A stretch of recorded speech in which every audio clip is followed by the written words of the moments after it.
राजनीति के शोरूम में जाति धर्म का व्यापार होता है। राजनीति के शोरूम में जाति धर्म का व्यापार होता है। देश को बांटकर सिर्फ नेता का ही विकास होता है। जी, यदि देश में संविधान कायम रखना है, कानून व्यवस्था कायम रखनी है, तो इस तानाशाही सरकार को, बीजेपी को हटाना ही पड़ेगा।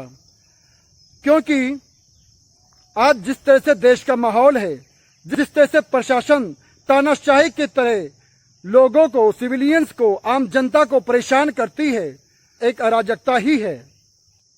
आज संविधान को जरूरत है कि स्कूलों में, पाठशाला में पढ़ाया जाए। कानून और संविधान की पढ़ाई हर क्लास में होनी चाहिए, क्योंकि लोगों को कानून की नॉलेज नहीं होती, संविधान की प्रॉपर नॉलेज नहीं होती, उनको गुमराह कर दिया जाता है और ये प्रशासन उनका दुरुपयोग करके भ्रष्टाचार फैलाते हैं। ये प्रशासन ही सबसे ज्यादा गैरकानून काम करते हैं और बेगुनाह को गुनहगार साबित कर देते हैं। आज के टाइम में जिस तरह का माहौल है, सिर्फ भ्रष्टाचार किया जा रहा है, सबको पैसा कमाना है। सरकारी पैसों से किसी का पेट नहीं भरता, लेकिन अंडर टेबल मनी जब आ जाती है तो लोगों का पेट भरता है। दारू, चखना, गाड़ी, बंगला सब वहीं से खरीदे जाते हैं। और जो लोग धार्मिक बातें करते हैं ना कि हम धर्म वाले हैं, हम ये हैं, चाहे वो किसी भी जाति से हो, किसी भी धर्म से लोग हैं, उनको चाहिए यदि धार्मिक इतने हैं आप, तो सबसे पहले आप जमीन खरीदिए, फिर मंदिर, मस्जिद, चर्च या कुछ भी बनाइए। सरकारी जमीनों का प्रयोग करते हैं, उसमें मंदिर, मस्जिद, चर्च बना देते हैं और फिर अपनी आस्था दिखाते हैं, फिर अपनी राजनीति की रोटियां सेकते हैं, फिर अपना वोट बैंक का माइलेज बनाते हैं। ये अनैतिक है। सरकारी जमीन का प्रयोग सभी जाति, सभी धर्मों के लिए होना चाहिए, उसके विकास के लिए होना चाहिए, देश के विकास के लिए होना चाहिए। मैं राहुल गांधी, केजरीवाल से कहूंगा कि आप लोग विपक्ष में बैठे हो, अब घरों में क्यों बैठे हैं एसी के कमरों में? विपक्ष में है तो आपकी जिम्मेदारी ज्यादा बन जाती है कि लोगों का अधिकार दिलाएं। और जो देश में अराजकता हो रही है, तानाशाह फैलाया जा रहा है, जो सिस्टम के द्वारा भ्रष्टाचार हो रहा है, जो एक बेगुनाह को फंसाया जाता है, जब तक पैसे नहीं दो सरकारी महकमों में, जब तक कोई काम नहीं होता, कानून अब दलाली होती है, कानून का बोली लगाई जाती है, न्याय व्यवस्था बिल्कुल चरमरा चुकी है, तो आप लोग आवाज क्यों नहीं उठाते? क्यों अपने घरों में एसी की कमरों में बैठे हैं? कब आप सत्ता का विरोध करोगे? कब आओगे आम जनता के साथ, आम लोगों के साथ रोडों पर? देश का माहौल बहुत ही ज्यादा दयनीय हो गया है। यह बड़ी विडंबना है कि आज मुझे ऐसी चीजें बोलनी पड़ रही है, पर बोलना भी जरूरी है। अगर बोलेंगे नहीं तो जागरूकता कैसे आएगी?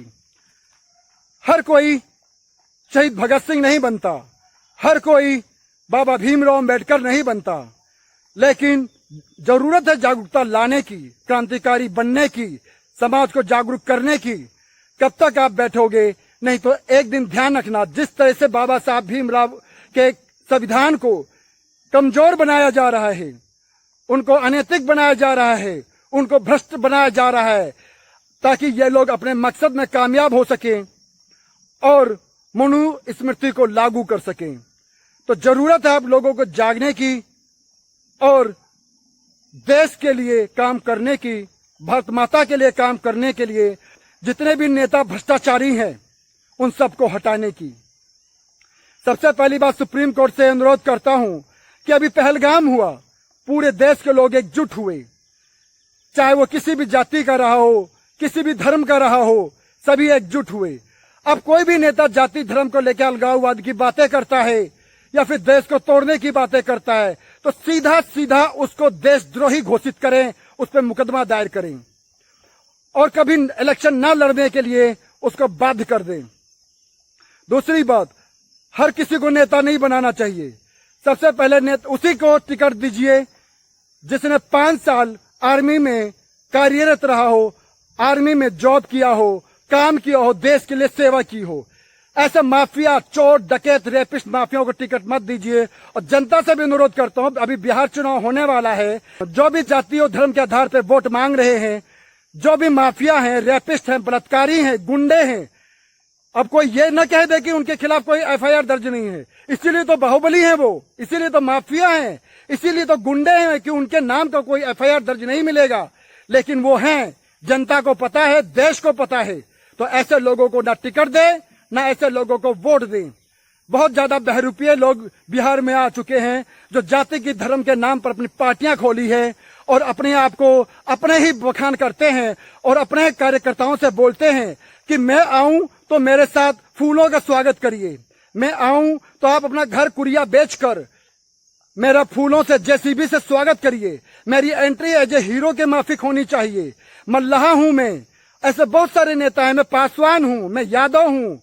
तो ठीक है, इस तरह के जितने भी जातिवाद नेता हैं उनको बैकफुट करिए, क्योंकि ये लोग देश को बर्बाद कर रहे हैं, देशद्रोही हैं और देश को गुमराह कर रहे हैं। भोले भाले जनता को, भोले भाले नौजवानों को गुमराह करते हैं। ऐसे लोगों को वोट मत दीजिए जो जाति और धर्म के नाम पे वोट मांगते हैं। खुद जब सत्ता में होते हैं तो मलाई खाते हैं और अपना बैंक बैलेंस करते हैं, लेकिन जब ये इनका वोट नहीं मिलता, इनका राजनीतिक कैरियर खत्म होना होता है, तो जाति धर्म का सहारा लेकर फिर से चूतिया बनाना शुरू कर देते हैं। इनकी बातों में मत आइए, देश को बचाइए ऐसे असामाजिक तत्वों से, ऐसे देशद्रोहियों से। जय हिंद, भारत माता की जय।